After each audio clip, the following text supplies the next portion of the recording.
You ready? Yes. Okay, and if I have a brain situation, brain fog, or if you have brain fog, we'll cut that stuff out. Sounds good. Yeah, Sounds good. okay. So should I be looking, I should be looking at you because that camera is. This is your camera. Okay, all right. If there's anything you want to say, yeah. that's to like the public, Yeah. that would be the camera. I was like, No, this is you and me in the same shot, and this is just you in the shot. Perfect. Yeah. Perfect. Okay. So I'm going to be looking that way for just a second, just for the introduction. Yeah. Okay. Hi, everyone. We're here with Representative Patricia Duffy.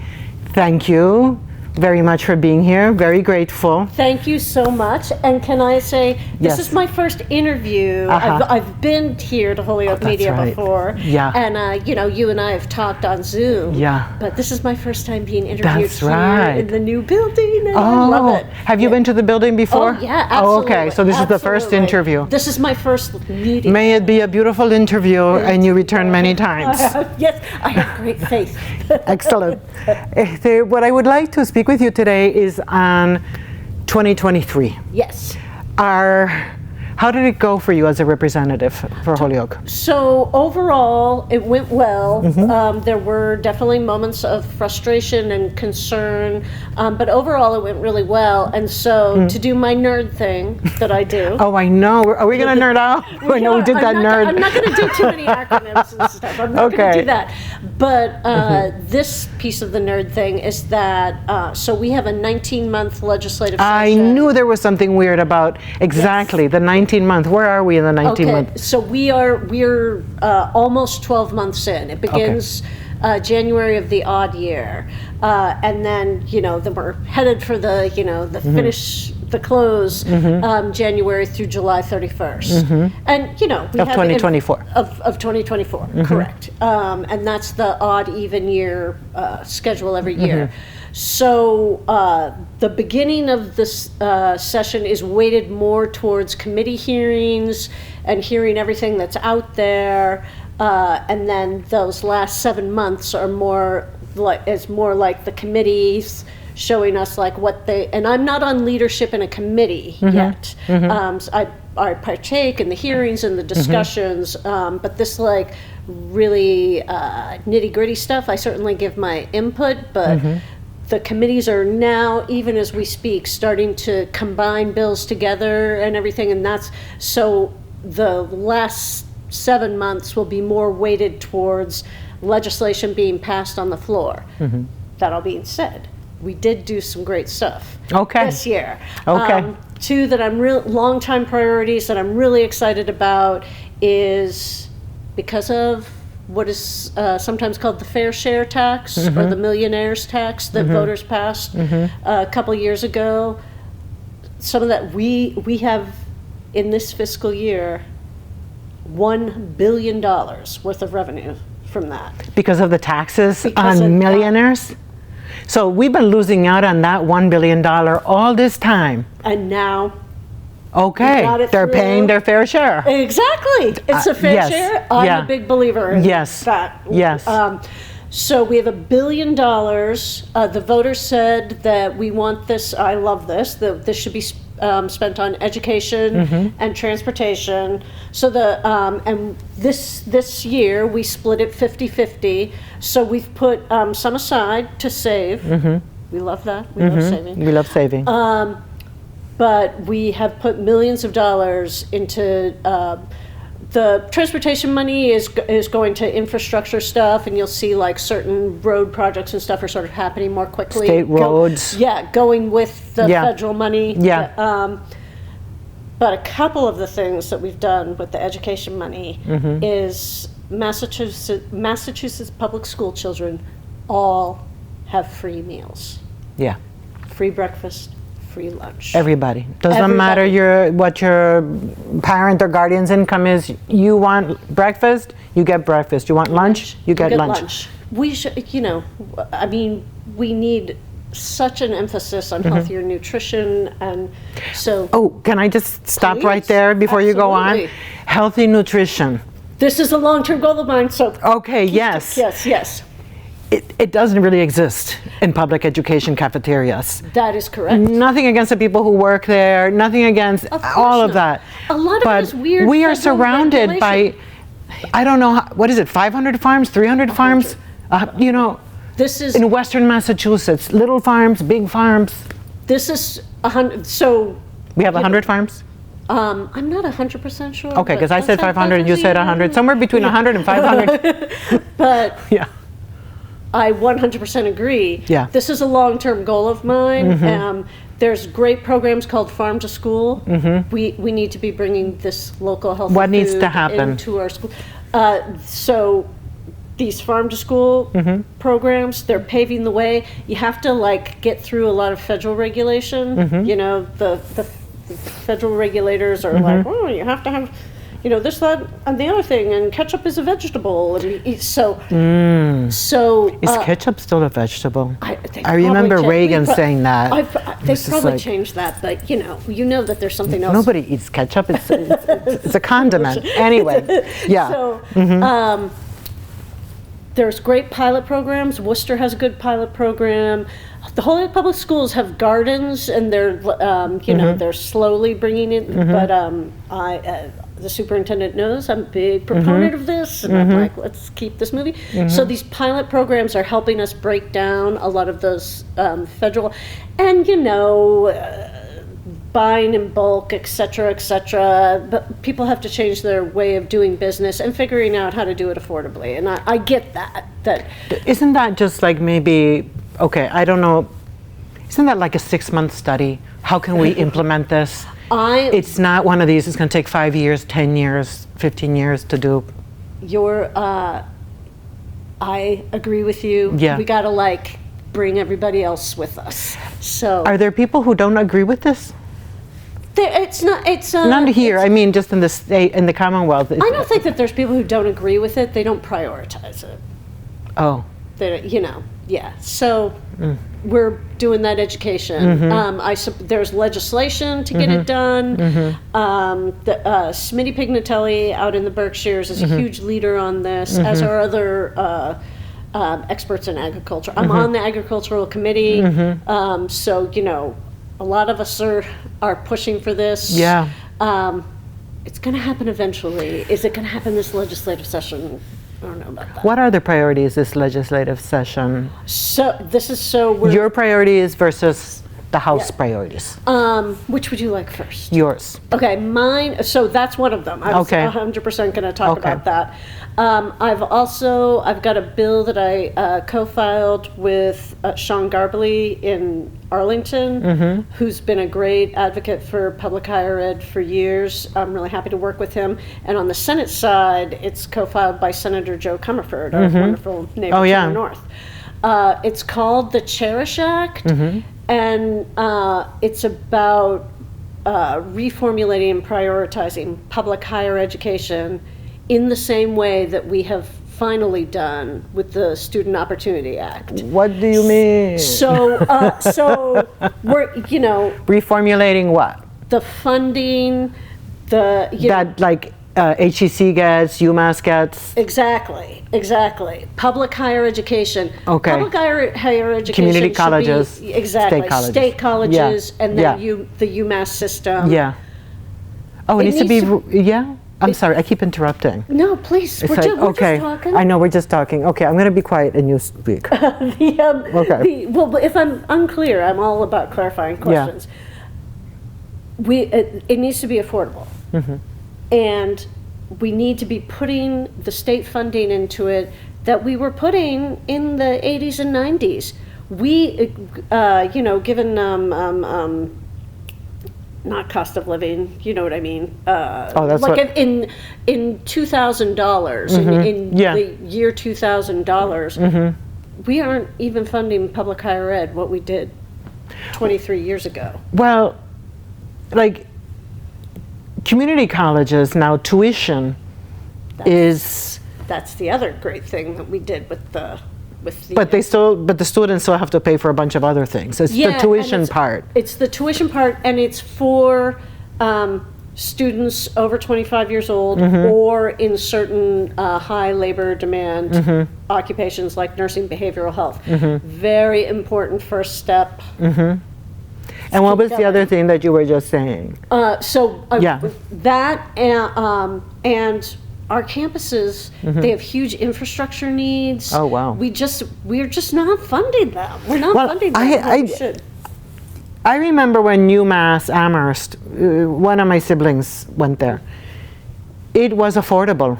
Right. Way back when. It wasn't like, oh my God, I'm going to get into tremendous debt to come out of it 4 years later. Right. Or the family, somebody's going to have a big debt, because I don't know very many people, I mean, not based on me, but not very many people, very few people have that kind of cash in the bank to pay for the tuition. That it costs to go to a state university.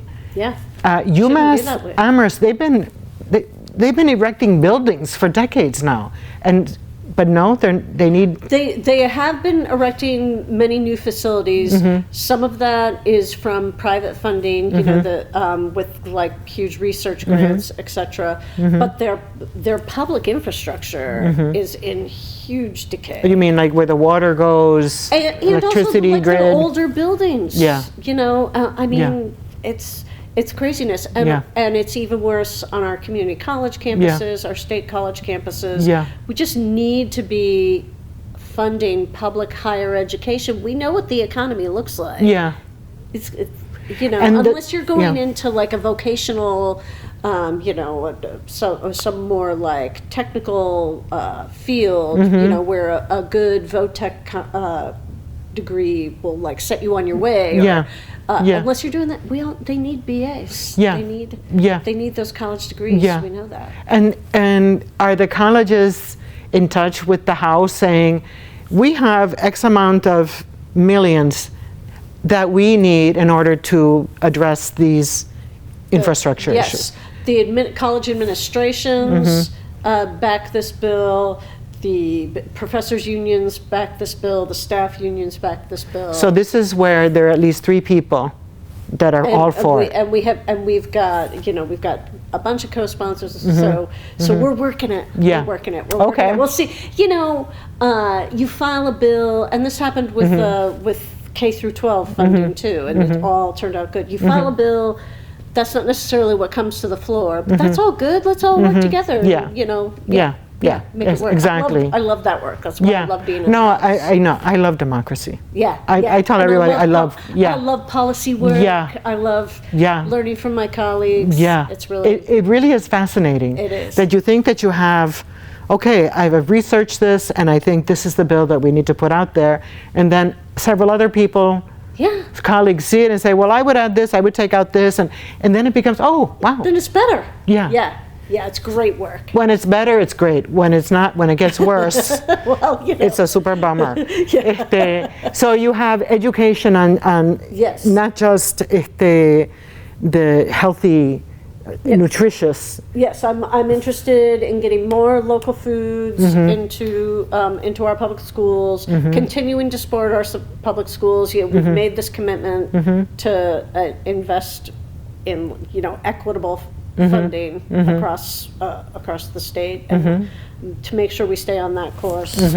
I'm committed to that, moving that perspective to public higher education. And then, you know, I've got colleagues who are doing all kinds of great work that I'm supporting. Like, you know, we've done good work on criminal justice reform, but we've got to make sure it keeps getting implemented. Oh, okay, can we put a parenthesis? I'm going to come right back to it. Please. Speaking of food, UMass, once again, is renowned for having among the universities in the nation that has great food. It's true. And so if you can feed that many thousands of people, why cannot that translate? Well said. Thank you. Yeah, 100%. All right. And I will say, even though we need to make college education more affordable for everybody, that food is affordable to those students. They're on that campus and they can go. Are you a UMass graduate? I am a UMass graduate. Okay. Yes, I'm proud of that. That's your alma mater. Indeed. Alma mater. Alma mater. So, okay, criminal justice reform. Specifically, what do you mean when you say that?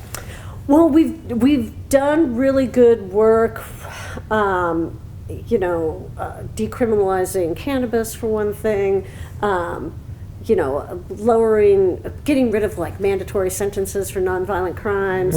But we need to make sure it gets implemented. And the other thing we need to push is data. We need, so making sure that resources are put towards, looking at recidivism. Where do we not see recidivism? Where do we see recidivism? What are we doing wrong? So there's not data that you can say, well, 10 years ago, or 5 years ago, this is what we see. And there are think tanks that do good data, but the government should be doing this. The government should be doing this. Well, can't the think tanks give it to all of you? And yeah, of course, and that's those are the arguments we make. But we like our district attorneys should be regularly. And I'm not saying they're resistant to it. It's just getting the implementation. Yeah, well, it's right. That's the hard part about democracy is getting that buy-in from enough people that it has a movement to move forward. It's a necessity of any government, but maybe especially democracy. I mean, we create bureaucracies. That's just what happens, and so we have to make sure that they're operating as efficiently as possible. Does the Commonwealth have too many bureaucracies? Are there too many offices? Not enough secretaries overseeing them, or too many secretaries? What a good question. I don't know if there's too many, or if they're if the resources aren't necessarily put forth in the best way. Are there offices where you call and they're overworked and it takes too long? Don't get me started on the health connector. Okay. Yeah. So moving forward from that. Yeah. It seems that Governor Maura Healey and Lieutenant Governor Kim Driscoll they're practical, progressive people. I 100% agree. It's been a real pleasure. So do you feel they listen? Yes. And they really do listen, not like, okay, I heard you, no. Yeah. That is. Oh, I think they really do listen. Maura Healey comes from the, civil rights background. Lieutenant Governor Kim Driscoll was the mayor of a gateway city, Salem. Yeah. So she gets it. Yeah. When we talk about, cities that have, need the infrastructure, investments where the economy has changed, where there's a higher population of poor people, and we need to support them and make sure that there's opportunities for them. What a dynamic duo combination. Yeah, they've been introducing really interesting proposals that just seem like, wow, oh, that's cool. Oh, this is good. This will help us. This will help residents. This will address needs that the people who have been marginalized or are marginalized. This helps promote business. Okay, so we have education, we have criminal justice reform. What else would you add on to criminal justice reform in addition? That's a really good question. I mostly supporting those programs that I get this from Sheriff Kochi actually, and Sheriff Ash before him. We have to remember that the vast majority of those who are incarcerated they're coming back to us. They've served their time.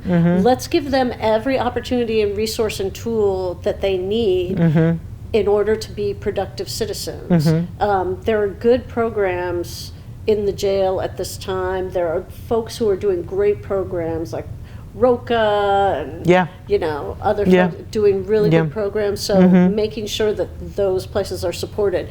I did get some funding in last year's budget. Holyoke Community College has a program. It's still in formation called West Mass Core. Stands for. But they're conducting classes in the jails, helping people get the training and the in the jails and prisons, or just in the jails? Definitely in the Hampden County Jail, Hampshire County Jail. Okay. I bet you it's just in the jails. Yeah. Because I'm thinking, when I think of prisons, that's where the hardcore violent And a convicted. And the folks that are, and not, we want them to be successful too. But Well, I don't know. That's an interesting point. Like, well, it depends on what they did. Yeah, it depends on what they did, and so there's some things that okay, why did this person shoot that person? There's a why behind that, but I don't get. Why did this person rape that person? There's no why. I really don't care your why about that. If you've been convicted for such a crime, and if you've served 50 years, maybe I'll reconsider feeling okay about you being behind me in the line at the supermarket. Okay. Exactly. I mean, I hear you. You know what I know? Yes, I know that it's complicated, and not everybody is the same, and certainly there are people who years later have been found innocent. Is that there was a corruption in the management of the case. There's that, and I also do believe that rehabilitation is possible. Okay. You can't count on it. Yeah. In some of those very crazy, like super violent. Yeah, like who was the guy who ate other guys? Oh, Jesus. Yeah, there was some guy, I don't remember where, that the Dahmer? There was Jeffrey Dahmer. Like there are some heinous things that I don't think people were not right in the mind to begin with. Yeah. In a way that raping, you're not right in the mind also. Killing someone, it just depends on the circumstances. So, but I don't, that's interesting. Maybe some people can, but I also think about the families who've been affected. Oh, God, yeah. Just because the state said, or the judge said, okay, you're sentenced to 15 years, doesn't mean that 15 years later the family has had any measurable healing. It just means that the person who was convicted now can step out. And so it has to be like a case by case, right? Exactly. I totally believe in giving judges that kind of discretion. Yeah. And also, like, coming back to programs and stuff, even if you were, it was a pretty serious case and you served time in prison, if you come to the jail, those are step down programs. Mm-hmm. Those are folks who, we see rehabilitation, it's a place for folks to get training, education supports, community supports, and come back. Oh yeah, a good friend of mine worked in the after incarceration support services in the Hamden jail. That's incredible. Incredible work. Yeah, she was just awesome, and incredible work. And there you could really see before and after. Yep. And you can also see how, as you know, that most of the people who are incarcerated are people that come from poverty, that come from marginalized communities, that are more often targeted, and white-collar criminals get away with it. I agree with that assessment. And there are white people who do violent crimes and don't serve the same amount as people of marginalized communities. And all of this is why it's so important that in this city that we are presenting more opportunities, that we're making it obvious that Holyoke Community College is an option for folks, that we're presenting those programs in our public schools. Yeah. So, just opening up students' horizons so they can see all those opportunities. I think that, when I look at Holyoke, and I know that the data on graduation rate and students moving from one grade to another, and that it is improving. A Department of Elementary Education, DESE, Department of Elementary and Secondary Education, Jeff Riley, the commissioner, never answered my question, and I never was able to get an interview with him again because we're not the Boston Globe. But I kept telling his assistant, people of Holyoke have a right to know what are the metrics you're using before the receivership ends. And you say, he's being cagey about it. And why is he being cagey about it? Why can't he just say, we need to see these numbers? Because what else happened? How else do you end the receivership if not through metrics? There has to. So let me preface all this with saying the mayor and the school committee have made it really clear that they feel that we're done. We're ready to come out of receivership. Yeah. And I have made it really clear that I 100% support that. So, so look at what they're presenting. They're presenting improved graduation rates, improved metrics all across the place. Yeah. But that's not the entire argument they're making. Okay. It's not just about like, did you jump over this, that, or the other hoop? Yeah. What is it? Like, are you ready? Are you ready? Yeah. Are you ready? And, is the right leadership in place? has the school committee, the school committee's gotten great trainings, are you ready? Because also it seems that if Holyoke has controls of the schools, as do other communities, it can better, even though the school system offers tons of programming, tutorship, mentorship, support services, but there's not enough. Yeah. And as we know, there are not enough people in these wraparound services type of organizations to really address all the trauma that so many students have been living with. That then plays out in their behavior in the schools. And we need to be paying positions like that better. Schools, a lot of that is a lot of that is about state contracts and stuff. So that funding, But still, but that's part of it. And also for the school system to adapt to the community it's in, instead of having the community, which it has been doing for forever, it's like, no, adapt to the state standard. The people of Holyoke are not the same people. They're not, like you can't, are the people of Arlington the state standard? No. What community is the state standard? None. So then, but yet all have to be at this standard when everyone has different situations and needs and priorities. And so you need those basic. Can you read? Can you think on your own? Can you write? Can you do math? And those of you that can do calculus and all those other difficult ones, bravo. But let's not be graduating people who are not prepared to go to HCC or anywhere else. And I know that happens. Well, I know I know it happens here. It happens everywhere. It happens everywhere. It happens everywhere. But still, to me, that's a metric. Stop saying that this person in 4th grade is ready for 5th grade when they're still not reading. You can't put that student in 5th grade if they don't know how to read. This is getting way out of my realm. Well, no, education, we're in the weeds. We're just having a conversation. It's just a conversation. It's just two people talking about this stuff. So, most people, I can't think of anybody who still wants receivership. School is not for me. They're not there for me. They're asking me to learn things that have nothing to do with me. Like, being that half of the population here is Latino, mostly Puerto Rican, and even, Colombian, Venezuelan, Dominican, Haitian, why is it that the school system doesn't teach the students from young, this is who you are? Well, instead of teaching students, this is Goldilocks, and this is, all these Hansel and Gretel, all these instead of mixing it up, it's all. Do you feel like it's still like that? Yes, I do think it's still like that. And it's based on experience in another city that I won't name, where I volunteered, and I was given a book to read to children who did not speak English. And it was a book, I don't know, some fairy tale, something, the girl who has long hair that hangs out of the castle, and then somebody, Okay, so then, even though that's perfectly fine, it doesn't mean that, only, Dominican or Puerto Rican children's stories can be read. That's not what I'm saying.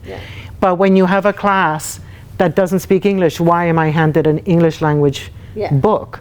And so instead, I just took the opportunity to talk about, ask the students about themselves and about sharks, and, we come from the Caribbean, all of this, to just be able to have a conversation.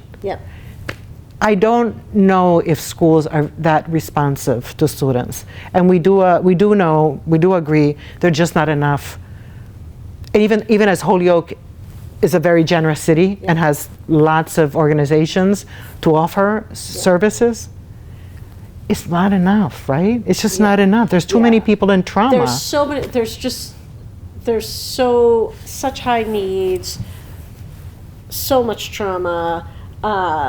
And, I know there are open staff positions, not. I know. Because, the superintendent is begging to fill them. Those jobs are brutal and we don't pay enough. And exactly. So that does go back to state responsibilities and state funding. Because the state is go ahead. And the other goal we need to try and reach is diversifying the teaching staff. There's a great drive, a great move. It's one of the big drivers of it, not the sole driver of it, is an organization called Latinos in Education. It's one of their priorities. So we are looking at, it's led by Adam Gomez is the Senate lead, and the House lead, I apologize. Oh, it's Alice Peisch, who's the chair of the Education Committee for forever, and Manny Cruz. And they're from where? Alice Peisch is from Wellesley. Manny Cruz is from Salem. So it's taking her years of experience and expertise and his experience living in Salem as a Latino, working together and working with Adam Gomez. A bunch of us support it. We actually just had a meeting in Springfield about where it's at. And, looking at research, there are other states that are doing better than Massachusetts. And so what are they doing? What initiatives work? What goals do we have to reach? Yeah. Is there, and of course, also, this is why several moments ago, no, I didn't ask you this. I thought of asking you this. Well, I'm going to ask you. Excellent. If you could bring everything you want to bring back to Holyoke, what would that look like? I would. Okay. Say you got all the votes and everything. And the limitless pot of money. Yeah. So certainly more funding for the schools. And I would bring in people who know way more than I do about how do we support our students, how do we encourage them. That's number one. Number two, I would invest in our infrastructure, but of course we have to update our sewer system. We have to, keep the water pipes moving, all that kind of stuff. But also our infrastructure, as in the bones of this beautiful downtown. Create incentives, expand on incentives where people are actually going in and preserving these buildings and have the time and the space and the money to work with these bones instead of having, right now it's cheaper and you get more incentives to tear things down. Yeah. So let's keep the bones. Yeah, there's some very beautiful buildings. Exactly, and it's what makes us. Yeah. It's what makes us. And the mill buildings also. Exactly, it's what makes us unique and special. Let's keep that going. So education, infrastructure, and investing in these bones. Yeah. What would you like to see? Go ahead. And all the money in the world, improve our parks, et cetera. What would you like to see in the mill buildings? Because I was speaking with Councillor McGivern yesterday. We were talking about manufacturing when the jobs started leaving and all of that. The city competes with the other 49 states for manufacturers. Yeah. Why is Massachusetts, I could be so wrong about this. I'm about to say something that I don't even know if it's true. Why does Massachusetts appear to have difficulty bringing back manufacturing? I think that you're right, and I think it's actually for reasons that I don't necessarily want to mess with. We have more labor protection, we have more environmental controls. We're starting to. That's really interesting. Yeah, we're starting to look at our tax system, and perhaps there are ways that our taxes could be more. Our business taxes could be more competitive with that I'm willing to concede. The other stuff I'm not willing to concede. Right. So let's do stuff one of my long-term goals, and I think I'm going to get local food in the public schools before I get this done. Yeah. But is one of my long-term goals, working with other folks who are taking the lead on this and supporting them, is Massachusetts, we should lead the way. We should have single-payer health care. Okay, yes. We should. And Yes. then that would give, there's some exciting businesses here. They see the infrastructure, they see our beautiful, affordable electricity. They see that this is a special place, and they're willing to start here. And if they're going to attract their counterparts, more of their counterparts, that's an incentive. I'm so glad you mentioned labor protection, because it also seems to me that it's a scandal when manufacturers leave because they can get cheap labor someplace else. I know that that's a scandal. I know in other countries, I know if a corporation picks up and leaves, they owe, for lack of a better word, reparations to the community they leave. Why does the United States not have that? I don't know. I don't know, because people think it's socialism, and it's just like, what, don't you think? Yeah, okay, even if you think, businesses owe things who our taxes pay for the sidewalks, for the schools, for the police, for the firefighters. Yeah. Is that socialism? Yeah. Is that socialism? People, is that socialism? And so why should companies be allowed to do something that is just heinous? And and I own an iPhone, and I know that it's, as much as Apple says, oh no, we make sure we monitor all the factories in China, it's like, there have been reports, and this is just to one company, and there are many other companies that do this. People get paid a misery, working long hours. Why is that okay? Versus, people prefer that rather than, no, you got to keep your thing here, and if you're going to leave, right, what you said, well, then you're going to pay that municipality whatever percentage of your profits have been over the past 10 years. Exactly. Because it was the sweat and labor of people. It should cost, businesses should be looked at as members of the communities. They bring us great things. We bring, we bring them support, labor, et cetera, and as a member of the community, when they leave, they owe us. I think they owe us something. Yeah, when recently I was speaking with Jordan Hart, the director of the Greater Holyoke Chamber of Commerce, and asked a similar question, like, what needs to happen to get more businesses to come here? And there was just so many things. It's not just saying, oh, come. It's like, we have office space, we have storefronts. Go ahead. We need more housing. Yeah. We need more housing. Everybody needs more housing, but that's the other big goal of, sorry. Don't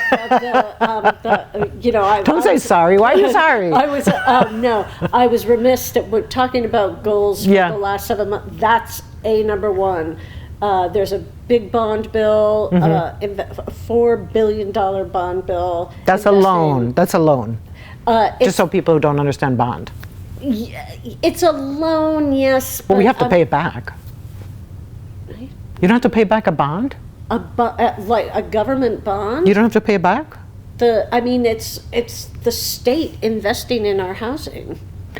Okay, then maybe I don't know what you mean. So what do you mean there's a big bond bill for $1 billion? The state, I don't even know all the mechanisms, but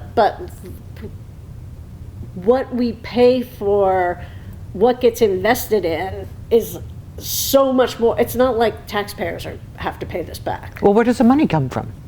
Taxpayers. It comes from loans that you take out, Federal Reserve and stuff. Oh, okay, that's what I mean, loans. Yeah, but when you say loan, I'm not saying, the taxpayers don't have to pay this back. It's okay, so us who pay federal taxes, okay. I know that taxpayers are somewhere in this. I'm not saying that at all, that we owe back another $4 billion. But what would that go for? That gets invested in the housing is what does that mean? Is that affordable housing, for-profit housing? It's got to be the whole mix. It's got to be everything. And we have to invest in creating more stock. Because Holyoke, removed the bus shelter. Yeah. On High and one of these streets. I don't remember which one. The Cross Street. okay, because people were using it maybe to shoot up drugs or to sleep in. It's like they have done is move the problem to another bus shelter. And that doesn't address homelessness, that doesn't address substance abuse disorder. Yeah. It just moves the problem. Yeah. And then also, when you have a lot of nonprofits in a city, you have then a lot of entities that are not paying property taxes. True, yes. I mean, more are than you realize. I mean, like, Nueva Esperanza does pay taxes, you know. But all these churches, for instance, True. You know, and some of them, I mean, was it a zoning board of appeals meeting that I saw? I don't remember which member, but it was something about the demolition of a big church, on maybe Maple and Sargent. I think that's right. Yeah, and it's been like abandoned by the church forever, for years and years and years, and it's falling apart, and they want to demolish it, they want to bring it down. And so one of the members said, okay, so how long has it been closed? And you see her take her pen. And then the priest says, however many years. He said, okay, you'll be getting a property tax bill for all those years you have not been using this as a church. Oh. And I thought, dang, that's exactly right. If you abandon buildings, whether you're a nonprofit or for profit, you still got to pay then property taxes. Yeah. I have to admit, I don't know what the regulations are. Is it true that they are going to owe? I don't know. Doubt it. I doubt it. She said that she was going to talk to the people in the tax collector's office and see. But I think she may know more about this than I do. Yeah. It may take a state law, because is that a federal law or is that a state law about nonprofits? Okay, so then that's Senators Ed Markey and Elizabeth Warren and Congressman Richie Neal. Yeah, I mean, you know, there's a lot of talk about revamping our pilot, just payment in lieu of taxes. Yeah. Thank you, Pat. Thank you so much. Oh my God, so grateful. About revamping that. Yeah. You know, Rep. Natalie Blais has filed a bill, and I from Franklin County. Yes. Yeah. Yes, I very much support that. That is really good. Yeah. Because there are a lot of nonprofits that have a lot of money. There are nonprofits that don't have much money. Yeah. But the ones that do, and I don't know what the formula would be, and that's something you're all going to be working out if that bill can proceed. Yeah, I'm a huge supporter. It sounds like it's fun being a lawmaker. I love my colleagues.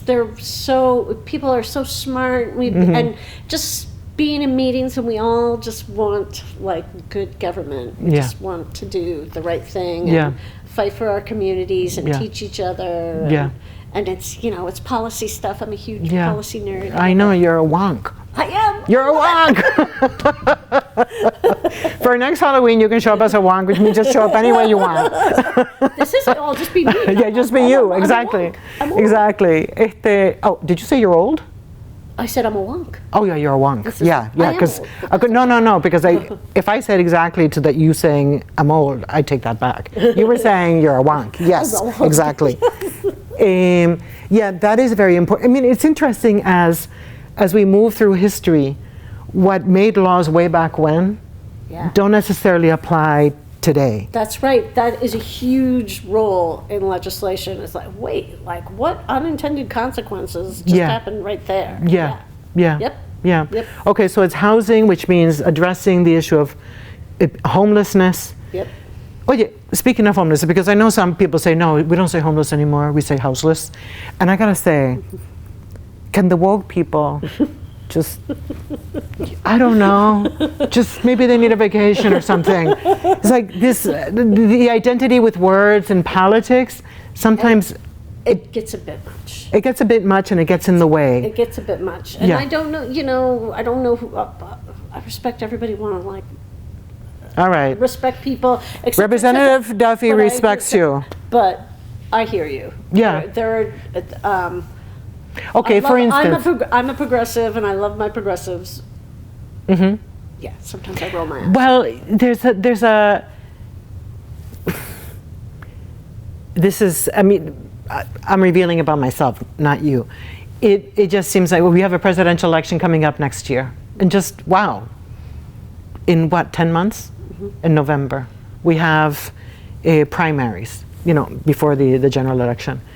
It just seems like if we get boggled down in certain issues like pronouns or what's the right way to refer to people who don't have a house or home, and just a bunch of different things. And it's not to in any way diminish the importance of all of that. It's to say, isn't what people really want is healthcare and well-paying jobs? Right. And yes.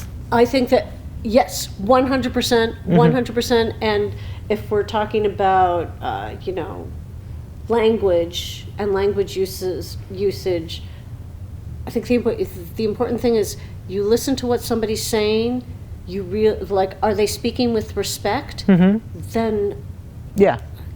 Don't Yeah, know it. yeah. But sometimes I think the major media, the national media, when these debates happen, oh, they love it. They love to get people at each other. And it's I 100% agree with I that. know. We let the national media drive our debates sometimes. They just want to focus on foolishness. Yeah, we have learned That's nothing. why Holyoke media is what we should all be paying attention Yeah, to. thank you. Thank you for that endorsement. Because we are still, it's as if we were still in ancient Rome at the Colosseum. Set loose the people to fight each other, the animals to eat the people. And when you really talk to And people are that's not- cheering. Yeah, when you really talk to people, that's not But what they then, want. but what gets the most clicks are like headlines that say, But what does a click mean? a click means that a media can charge more for advertising. Exactly. Yeah. But it just means something was provocative. Yeah. I know, but it's just, what are the top, I have no idea, because I don't watch television. That some of the highly rated shows are ones that are, contentious, no? That are, let's get two people to fight. Sure, And whether it's a game and, like they have to jump over all these hoops to get to, all the fall in the water and. Sure. It That's just- also like that stuff is cheap to produce too. Yeah, but it used to be, I used to think that the media, and I've been in the media for something like 30 years, it used to be that the media was, at least we thought, it was the fourth estate. You have the executive, the legislative, and then you have the judicial branch, and then you had the media. And all the different type of media. So I include Fox News, I include Newsmax and CNN, MSNBC, and Local 22, and everybody. And I feel that the major media has lost its North Star. Well, wasn't it like, I don't know, 20, 30 years ago, maybe even a little bit longer than that, it was decided that, I know where you're news going. used to be Yeah, a loss you didn't have to leader, make, yeah. and now it's supposed to be profitable. That's right, you didn't have to make a profit. In broadcast, you didn't need to make a profit because the other shows more than compensated. And then the print media was, I always wondered, how do newspapers know that, okay, if you want a full page ad, as an example, they're going to charge you $2,000? Well, because supposedly 4 people will see that ad across 50,000 homes. Or 100,000 homes. So then you do some sort of math that leads to that number. But really, is that really a science? I don't think so. And the ratings now, how do people know what the ratings are? A lot of people don't respond to Nielsen.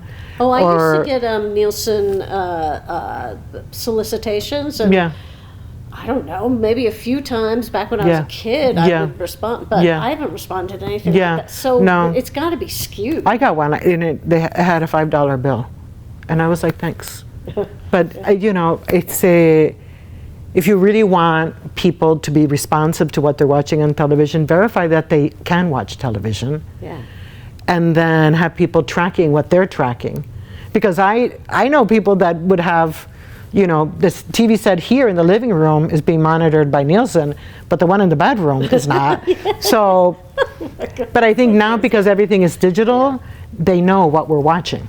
They being, I don't know who they are, but, and it seems like we're in a time where there's so much information, and yet we're not as educated. For instance, in Holyoke, the voter turnout rate is very low. It's very low. Every year there's an election in this city. Everywhere. That is a huge job that I feel like I, as a community leader, what can I do to persuade people to go out and vote? Yeah. Yeah. Yeah. Yeah. Yeah. And it's obviously a nationwide problem. Yeah. Yeah. And invariably, yes. In Australia, it's mandatory. Right. But I think that's would I very want mandatory interesting. voting if majority of voters were going to vote in a way that I thought was horrendous? Yes, you would. I would? Yes, you would. Why And would I? Because it would actually really represent the will of the people. Okay. It would. Okay. And you know what? All right. I'm educated. I think if the majority of people voted, I don't think it would be horrendous. I'm Yeah? an optimist. Yeah? I think Okay. some of our more, well, I don't feel partisan about saying this. I think Donald Trump was a terrible president and would again be a terrible president. And I don't think the majority of the population wants him to be president. Yeah. Yeah. I mean, I think there will be a lot of people voting in the primaries because of him. Yeah. But maybe there are other rising stars. And Liz Cheney, the former representative, federal representative I don't think she's running this time. Well, she's from Wyoming, and she said she was thinking about it. Sure. So maybe she's thinking how much money could she raise, and she also said, but if this in any way would help Donald Trump become president, then she won't. Yeah. Because what she's been saying is that democracy is on the ballot. Yeah. Democracy is on the ballot. Yeah. And it really feels like democracy is on the ballot. Not here in Massachusetts, not like you and Senator John Vilas and the city councilors and the mayor. I'm going to say also, the elected, my Republican colleagues in the House, I don't know the ones in the Senate as well, but my Republican colleagues in the House, they are lovely people. Yeah. We have different ideas about, we kind of all want the same thing, but we have different ideas about how to get there. Yeah. And they, Well, that's, I agree with you. Yeah. I know a lot of Republicans who are lovely people. I know a lot of Democrats who are lovely people, and unenrolled who are lovely people. Yeah. It's the people that can talk with each other, as you said earlier, respectfully, and have respectful disagreements, and respectful debates and all of that. Perfect. Yeah. Because I know that they're right. Yeah. They're all looking out for what's best for whoever they're representing, the district, the people in the city, whoever. And it's the extremists that make me. It's the people that There's an argument that that there's many of us, maybe even the vast majority of the country. And we're liberals with a small L, in that we believe in institutions. We may have different priorities about what to do in those institutions, but there are folks on the right and there are folks on the left too who don't believe in institutions. They just want to smash everything down. And I'm not sure what they think will happen once it all gets smashed down. Like, how will anything work? Who's going to fix the traffic light? Exactly. Like all of this stuff. Exactly. And that's what I mean. It's just like the extremism in any situation is like, if it's too extremely cold or too extremely hot, I don't like it. Exactly. If you can't talk to people, if you can't get your point of view across, maybe I won't convince you, but there was respect. Yeah, and it'll be important to me that you know where I'm coming from. And respect the dignity of people. Yeah. And I think that there certainly are people who are running for president who do not respect the dignity of people. And this is not to enshrine the Democratic Party as the only party that does respect people, or whose members are the only people. Yeah. Because as we just said, there are lots of Republicans also. But right now, the National Democratic Party is the one that believes in institutions and believes in government. Well, there are people who still believe in the Constitution, the promise of the Constitution. That when I hear our founding fathers were so brilliant when they said this, and it's like, they also had enslaved people. The drill. Women can vote. It's about the aspiration. Exactly. It's about the aspiration. It's about the aspiration. And how over time we've been able to make things better. Yeah. And then sometimes, for instance, like when the Supreme Court decided, anybody can give as much money as they want to to political candidates. Any group, organized group, there could be dark money that you don't know who they donated. Well, the argument was that money equals free speech. Oh, and, yeah. And I, Do you believe that? no. Okay. Okay. Not. All right. No, just because you're wealthier doesn't mean you Yeah. get more free speech. Yeah. Yeah. Oh, wow. Yeah. Yeah. That's a good one. Yeah. And so there are a lot of things that have been eroded over time, and not, over decades, not just in the last 5 or 10 years, but also voting rights. When the Supreme Court ruled also that it didn't have to monitor certain states that had been included in the Voting Rights Act because they had a history of being, what do you call that? Excluding. Well, institutionally exclusive, usually along racial lines. Exactly. And guess what? Those places that weren't monitored, Yeah. going right back to it. Yeah. Yeah. Yeah. Yeah. So, okay, you're an optimist. I am an optimist. I don't think you go into political I'm a pessimist. I'm always prepared for the worst. I hope for the best. Exactly. It's a beautiful combination. Yeah, it's a. I don't know of any decade in any country's history that you can say these 10 years were golden. Oh, yeah, because there's always people who, absolutely not. But at the same time, I can borrow some of your hopefulness, that we may see the best is yet to come for this. I know it's a cliche, but the best is yet to come for this country. And I take very seriously your concerns. I do. Yeah. Yeah. Yeah. No, I know. I know. Bad things are definitely possible. Yeah. So we got to fight. Yeah. So in Massachusetts, it'll be for education, food, And housing. And criminal, And- perdóname, that's not the right word. Criminal justice reform. And implementing our great criminal justice reform. Okay. law. And then you're an optimist. And thank you so much for your service. Thank you for commuting to Boston. Oh, yeah. And it cannot be fun. A lot of times, do you get in traffic a lot? Do you all, like, you carpool? Sometimes, Yeah. and then sometimes, it's like, I gotta leave at this Yeah, time, blah, blah, blah. yeah, but yeah. a lot of, there's a great Western Mass delegation who I love, Yeah. and a lot of times we'll hop in. We're very lucky in Western Mass. We're very lucky. Yeah, I have wonderful colleagues. Yeah.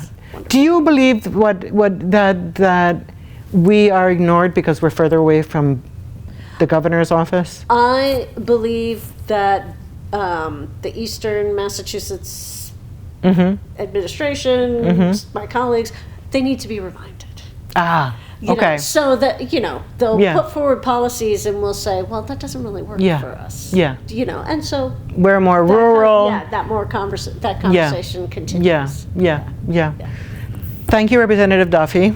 Is there anything you want to add? No, let's everybody have wonderful holidays. And vote. And Register vote. to vote and vote. And register to vote. You have tons of time to register I know. to vote. Yeah. And vote. Yes. Okay. Thank you very much. Thank you. Okay. Excellent. I had fun. Oh, I had such a good time.